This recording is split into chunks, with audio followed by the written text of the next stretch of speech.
This show is sponsored by BetterHelp Online Therapy. It doesn't matter who you are or what you have, life can be pretty darn hard. Get some support at betterhelp.com/super. Hey, brother! Guys, one bit of magic that I've never really put an enormous amount of thought into is a significant piece of magic that happens very early on in the books, when Dumbledore places the Philosopher's Stone inside of the Mirror of Erised. This is really the climax of the first book. Harry is inexplicably able to retrieve the stone from inside the mirror. And then shortly after, we learned that this was really the only way to get the stone from the mirror, which was to want to find it, but not to want to use it. Inside of this moment, Dumbledore is even kind of owning just how brilliant this idea actually was. Now I'm glad you asked me that. It was one of my more brilliant ideas, and between you and me, that's saying something. You see, the only one who wanted to find the stone, find it, but not use it, would be able to get it.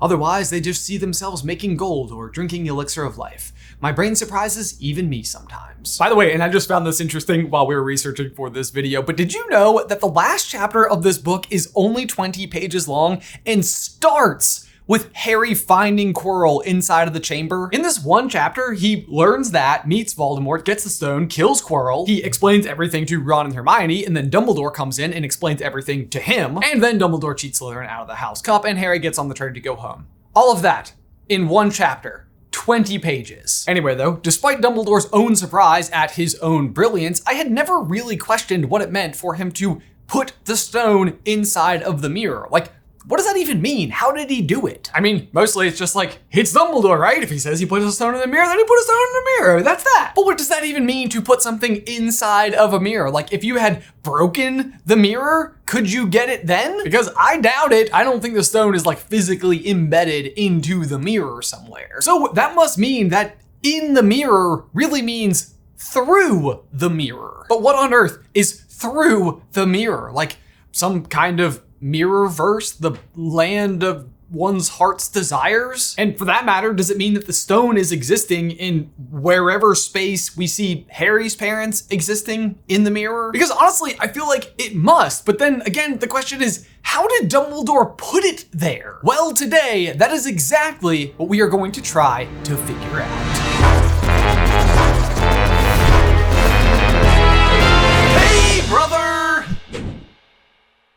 Guys, before we dive on in, we need to give a huge thank you to today's sponsor, Bespoke Post. Well, you guys, March is here. The days are getting longer, and as it were, I cannot wait to start spending more time outside. And when I do, I will be going out in style, thanks to Bespoke Post's new box, Retreat. The Retreat box features this hammock and a really great blanket that can pack up into a really small package. But this is just one of Bespoke Post's boxes of awesome. They also have this handsome rain jacket in the downpour box, the stylish portable coffee kit in the roast box, and handy camping essentials in the switchback box. So basically, no matter what you're into, I can almost guarantee Bespoke Post has something for you. But if you are otherwise unfamiliar with how Bespoke Post works, it is a monthly box of awesome that is valued around $70, but comes in at a fraction of that cost. It's also free to sign up, and you can skip or cancel at any time. I have been a subscriber to Bespoke Post since 2014, long before they ever sponsored us here on the channel. And part of that is due to their fantastic selection and the fact that 90% of their products come from small businesses. So get 20% off your first order when you sign up at boxofawesome.com and use promo code SUPER at checkout. Again, it's going to be boxofawesome.com, promo code SUPER at checkout for 20% off your first box. One more time for safety, boxofawesome.com, promo code SUPER. Link is in the description down below. Okay, so the Mirror of Erised is a really fascinating bit of magic. And I have personally always loved it as a magical artifact. Like, given a world where I was allowed to have one thing from the actual wizarding world, it would be on the list. Although, and this isn't exactly some kind of grand revelation, Dumbledore literally explains it to Harry, but the mirror is kind of a dark object. What it does is immensely cool, and for Harry, who had never seen any photographs of his parents before, getting to see them, what they looked like, who they were, is an opportunity that I don't think anybody could possibly turn down. But I do think that in itself starts to speak to the power of this mirror. Harry sees his parents. He sees the real depictions of Lily and James. he doesn't know what they look like, but the mirror somehow does. But all that being said, on the whole, this glimpse into the best possible version of your life can be incredibly dangerous. Men have wasted away before it, entranced by what they have seen or been driven mad, not knowing if what it shows is real or even possible. Sounds a lot like Instagram, am I right?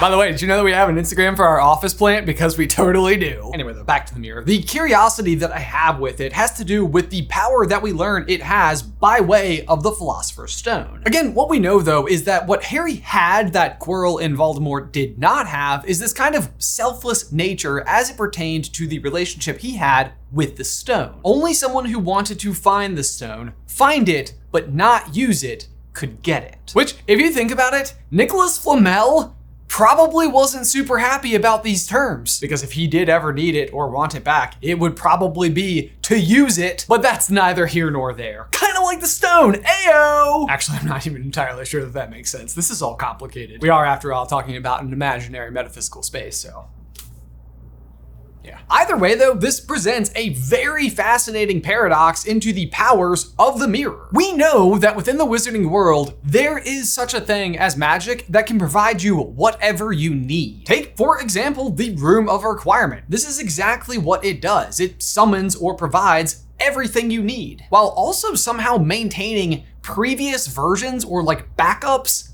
of itself. For example, we see a bunch of different uses of this room, but it also still remains the hiding spot of Ravenclaw's diadem. Like, where does all of that stuff go when Harry and company are in there as part of Dumbledore's army? Actually, McGonagall might have given us the answer to this very question when she's trying to get into Ravenclaw Tower. The Knocker asks, where do vanished objects go?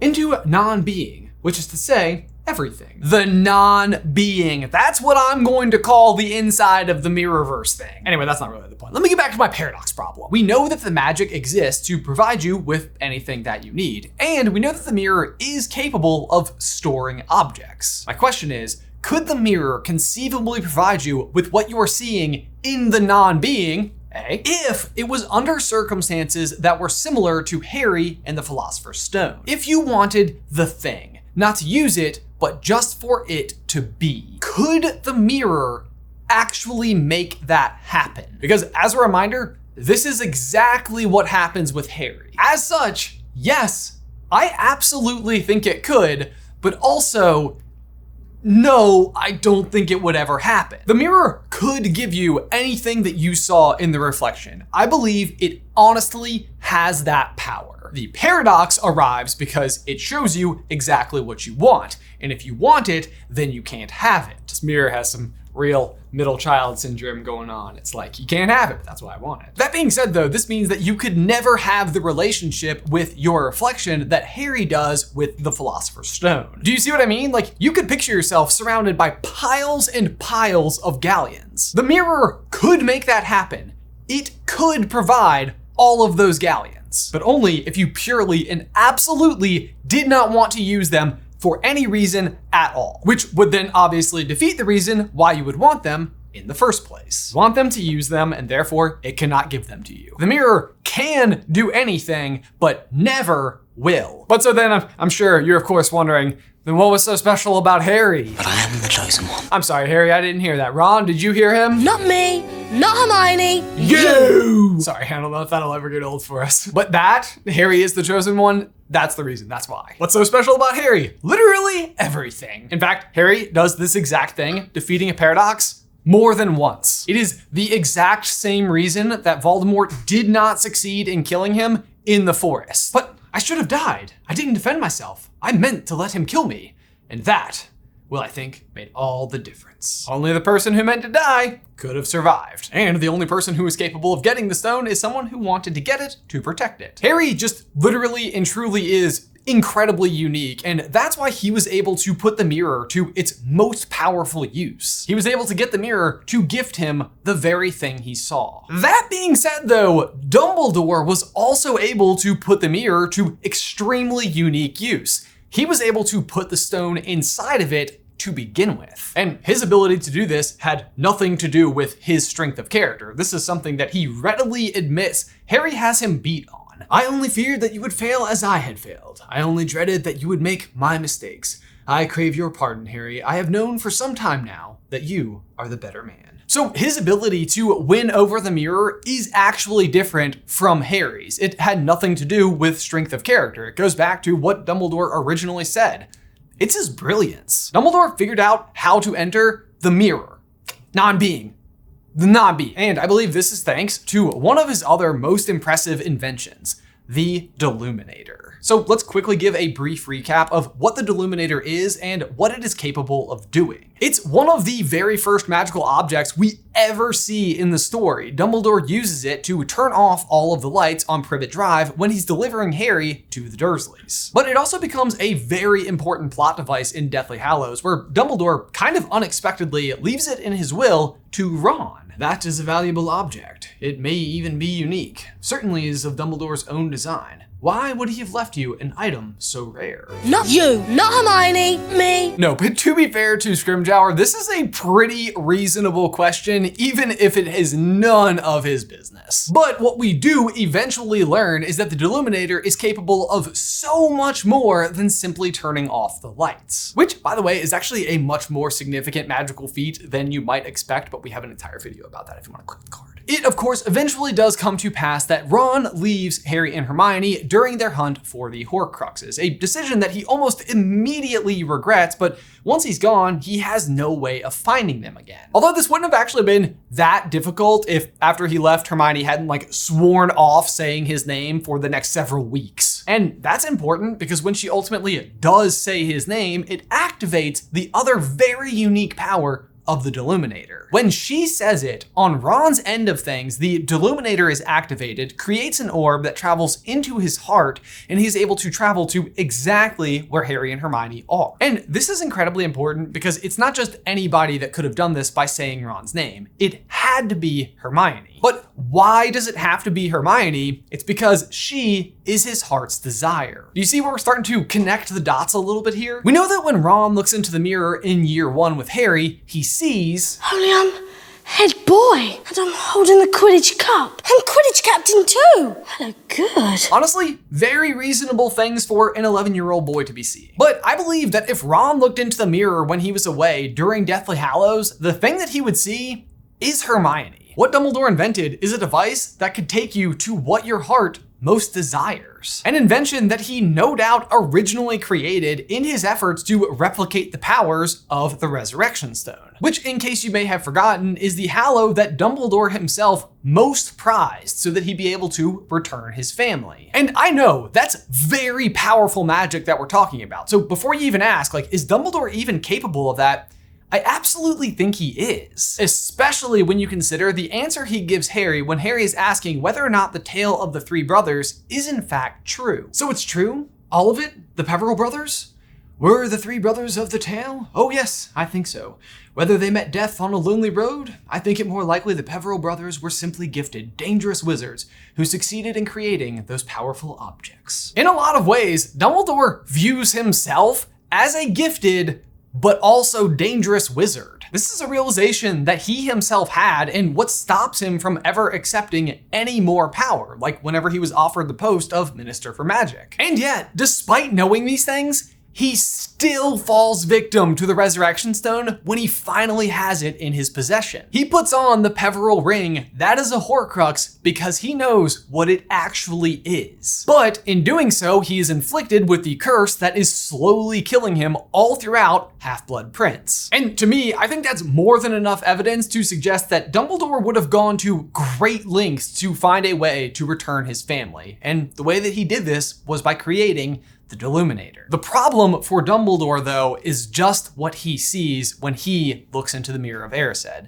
It's his family. The people he would travel to, the people who would need to say his name in order for him to travel to them, are all dead. And as such, obviously, can't say his name. Meaning that for many, many years, the Deluminator was never able to do for Dumbledore what he set out for it to do. It was an incredibly powerful device that he created, but not really of much use to him, until the day came when he needed a place to hide the Philosopher's Stone. This, I think, is when he has his brilliant idea. If the thing that Dumbledore wanted the most was a place to hide the Philosopher's Stone, he could simply look into the mirror, hold up the Deluminator, and see himself reflected holding the Deluminator on the other side. And then all he has to do is say his own name, and he's able to transport to himself and through the mirror. This is how he entered the non-being.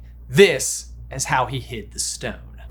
What I sort of love about this idea is that, again, the thing he sought out the most out of the Hallows was the Resurrection Stone, and what he ultimately creates is kind of the opposite of the stone. The Resurrection Stone can bring your loved ones to you. The Deluminator can bring you to your loved ones, with, certain limitations. What's really interesting about this idea, though, is that with Secrets of Dumbledore coming out, I think there are some really fascinating ways this idea could be explored. But that is going to be a different video. But guys, for my question of the day, what do you think? Is this a good explanation as to how Dumbledore was able to put the stone inside of the mirror? Let me know all of your thoughts in the towel section down below. And before anyone says the galleons thing, that you could just want them for your family, that is still wanting them for a purpose. You still get something from your family having all of those galleons. But guys, as always, thank you so much for watching. Be sure to like this video and subscribe to the channel if you haven't already. If you'd like some more Harry Potter action from us, you can check out this video right here where Jay and I explain how the Philosopher's Stone was created in the first place. Otherwise, guys, until next time, bye!